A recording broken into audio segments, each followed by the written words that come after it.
Salut, c'est Benoît d'Agilidé. Dans cette vidéo, je vous présente le rôle du Scrum Master.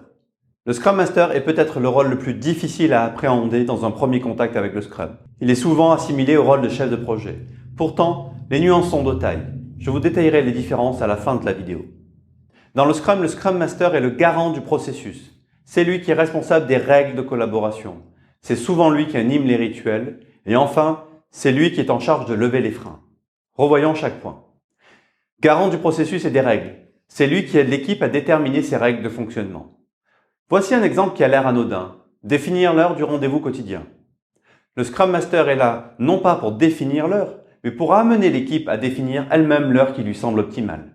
Le Scrum Master est en quelque sorte l'arbitre qui aide le groupe à respecter les règles qu'il aura lui-même définies. C'est aussi lui qui anime bien souvent les rituels. Ces réunions sont là pour faire avancer le projet et l'intérêt du Scrum Master vient du fait qu'il ne contribue pas à la réunion en elle-même.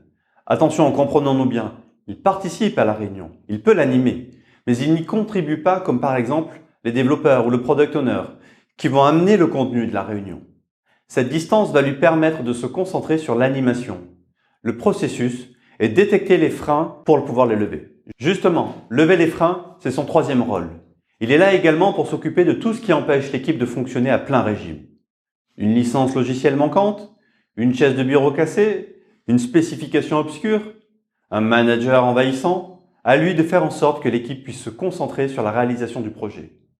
Il est littéralement au service de l'équipe de développement pour qu'elle puisse donner le meilleur d'elle-même.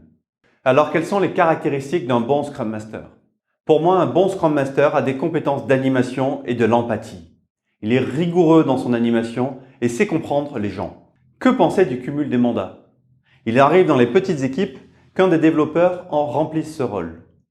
À moins que la personne ne soit vraiment chevronnée, cela me semble risqué. Sans une sérieuse expérience d'animation, le risque est de perdre la distance nécessaire au rôle. Donc dans l'idéal, je déconseille. Maintenant, dans la vraie vie, on fait comme on peut. Alors quel lien entre chef de projet et Scrum Master?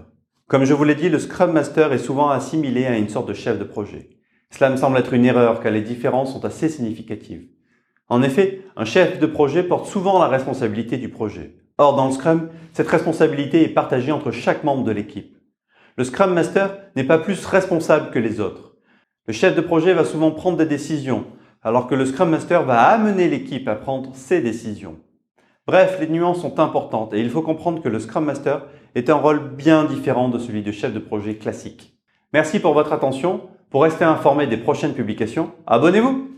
Ciao.